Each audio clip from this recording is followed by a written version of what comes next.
आशिक इलाही मीरठी, आशिक इलाही साहिब मीरठी, उसने लिखा इस किताब के अंदर, इसका सफा नंबर 146 है, इसके ऊपर उसने माज अल्लाह माज अल्लाह माज अल्लाह अस्तगफिरुल्लाह अल्लाह माफ करे, इस तरह की बात कोई मोमिन कह सकता है?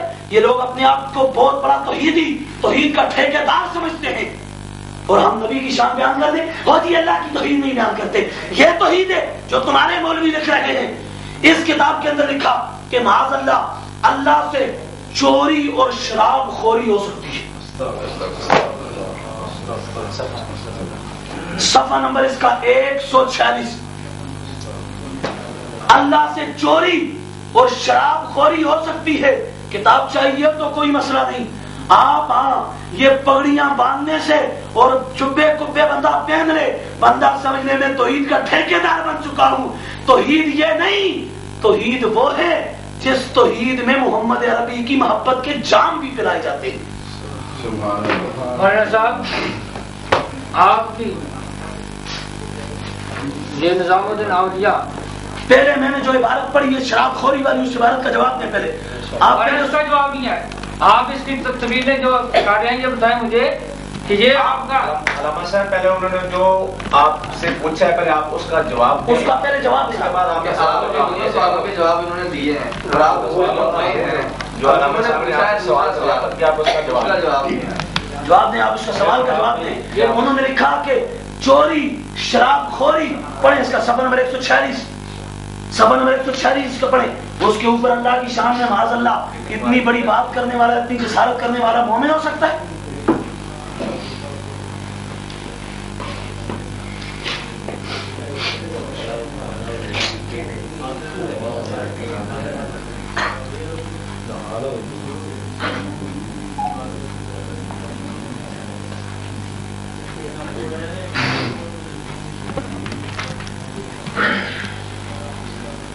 आप पढ़ें, दूसरी किताब दें, दूसरी किताब दें, आप तवज्जो से इसको पढ़ें। दूसरी किताब दें मुझे, मैं जरा इनसे जरा इकट्ठा सारा है कि मर्तबा हिसाब किताब लगा लूं। ये किताब है बुराहीन कातिया, ये तो लगाइए जरा। हाँ जी, वो मुताला कर लेंगे। मुताला यहाँ नहीं किया जाता मौलाना साहब, ये घर में बैठ के किया जाता है मुताला। हालत ये है, इन लोगों के अगले दिनों हमारे बोंगे से एक ततूरे से वास्ता पड़ा है इब्राबाद में प्रोग्राम में, वहां पे वो कहने लगा मुझे सिपाही साहबा के 50-60 मुनाजरों ने इजाजत दी है मुनाजरा करने की, सनद दी है। अल्लाह की कसम उसके घर के अंदर जाके उसकी वो हालत की है, जिंदगी याद रखेगा कि किसी के हथे चढ़ा था। वहां पे उसके घर के अंदर अहमदाबाद का, उसने भी बड़ा कुल्ला शुल्ला मोहम्मद अलामा साहब की तरह ये जी काली दस्तार आजम तारक वाली, आजम तारक के तराने तो गाते हो, कभी नबी के भी तराने गा लिया करो ना। सिपा शाबा तो सिपा शाबा नहीं, इसको सिपा खराबा कहो। ये सिपा शाबा क्या, सिपा शाबा ये शाबा की सिपा नहीं, ये सिपा खराबा है। किसी का नाम सिपा खराबा, किसी का लश्कर शैतान, किसी का नाम वो लश्कर खबीसा, किसी का क्या किसी का क्या किसी का क्या। अब ये सुनिए, दूसरी इबारत में आपके सामने पेश करता हूँ, कितना बड़ा कुफर, कितना बड़ा। पहले अलामा साहब इसका जवाब दे जो आपसे पूछा गया है। जवाब दे। इस बार से ये राहत यही पता चलता कि ये छिड़क है।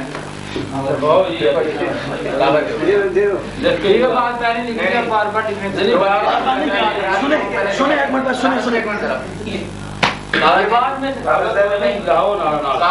ऐसे कर लेते हैं। एक मिनट सुने, आप तसल्ली से बैठे, आपके पास जो एतराज़ात हैं आप उनको बिल्कुल रेडी कर लें, अपने सामने रखें। मैं आपकी किताब जितने कुफरिया इबारात आपके बड़ों ने लिखी वो सारी आपके सामने रखता हूँ।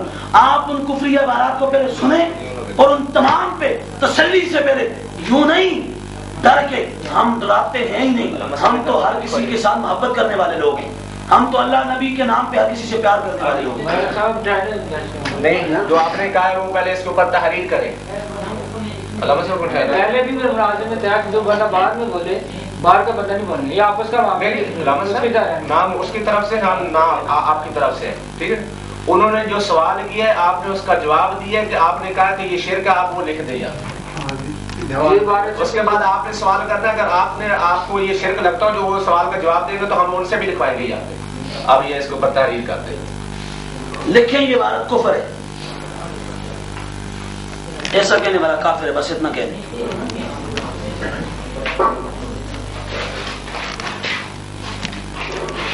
ہاں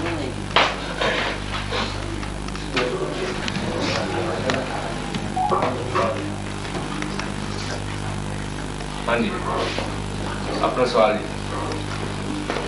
سوال یہ ہے جتنی بھی آپ کو اعتراضات ہیں مسلک اہل سنت پہ وہ تمام آپ ظاہر کر دیں بالکل ایزی ہو کے، بالکل ایزی ہو کے، تاکہ ہم اس کا جواب دے سکیں، اور جب ہم ظاہر کریں تو آپ اس کا جواب دے سکیں. یہ خواجہ حضرت خواجہ نظام الدین اولیاء کی کتاب لکھی ہے، ان کی ملفوظات ہیں. اس میں لکھا ہے کہ اس کے بعد کہ ارشاد فرمایا کہ کسی کا ایمان ہے اس وقت تک کامل نہیں ہو سکتا، اس بندے کا ایمان اس وقت تک کامل نہیں ہو سکتا جب تک وہ ساری مخلوق کو اونٹ کی مینگنیوں کے سے کم تر نہ سمجھ سکے، ایج نہ سمجھ سکے، بلکہ اس کا مطلب یہ ہوا کہ یہ اونٹ کی مینگنیاں سے رسول اللہ کا یہاں پر رسول اللہ کی تعظیم نہیں کو یہاں پر یہ کفریہ وارد ہیں. اس کا کیا بتائیں گے؟ یہاں پر کفر نہیں ہو رہا، اس پر بھی کفریہ. اس کا جواب دے کہ مولانا یہ مینگنیاں جو ہیں اتنی مخلوق میں تو انبیاء کرام میں بھی آ جاتے ہیں. حضرت آدم علیہ السلام سے لے کر رسول اللہ صلی اللہ علیہ وسلم جتنے صحابی سارے آئے، یہ سارے اس بات میں یہ مطلق ہے آ رہے ہیں. مولانا اس بات کا جواب دے. بات یہ میں جواب دیتا ہوں اس کی عبارت کا. ہر چھوٹی بڑی مخلوق ادھر پکڑائیں گے.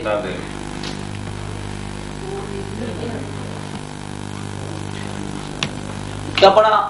اس وقت تک بندہ مومن نہیں ہو سکتا جب تک ساری مخلوق اس کے سامنے مینگنی کی طرح ظاہر نہ ہو جائے. مولانا یہی سوال کیا علامہ صاحب؟ یہی سوال ہے. یہ کوئی میرے خواجہ نے نہیں کہا، آپ کو تو پتہ ہی نہیں ہے. اس طرح منہ اٹھا کے بندہ مناظرے میں آ جاتا ہے. آپ اس طرح منہ اٹھا کے بندہ مناظرے میں آ جاتا ہے. آپ اس طرح چل کے یہاں پہ آ گئے، آپ کو تو پتہ ہی نہیں مناظرہ ہوتا کیا ہے. مناظرے کی میم کا آپ کو نہیں پتا کہ مناظرہ کس طرح کیا جاتا ہے. یہ کتاب آپ پیش کر رہے ہیں کہ خواجہ نظام الدین اولیاء، خواجہ نظام الدین اولیاء کوئی چھوٹا سا بندہ تھا، وقت کا ولی اس کو خواجہ نظام الدین اولیاء کہا جاتا تھا. خواجہ نظام الدین اولیاء یہ ان کی بات نہیں، یہ محمد عربی صلی اللہ علیہ وسلم کا فرمان ہے، یہ میرے مدنی کا فرمان ہے. فرمایا لا یؤمنو، مرکات ملا علی قاری کی، اس کے اندر انہوں نے لکھا کہ یہ میرے نبی کا فرمان ہے. مرکات جلد نمبر 10 صفحہ نمبر 68 فرمایا لا یؤمنو احدکم حتی یکون الخلق عنده کالاباعر. اس وقت تک بندہ مومن نہیں ہوتا جب تک ساری مخلوق اس کے سامنے مینگنی کی طرح نہ ہو. اور اس کا معنی کیا ہے؟ اس کا وہ معنی نہیں جو گھر بیٹھے بیٹھے تم نے گاڑ لیا ہے. اس کا وہ مطلب نہیں جو تم نے اپنے اندر اندر سوچ لیا ہے. تم نے تو ولیوں اور نبیوں کے سامنے حد کر دی ہے.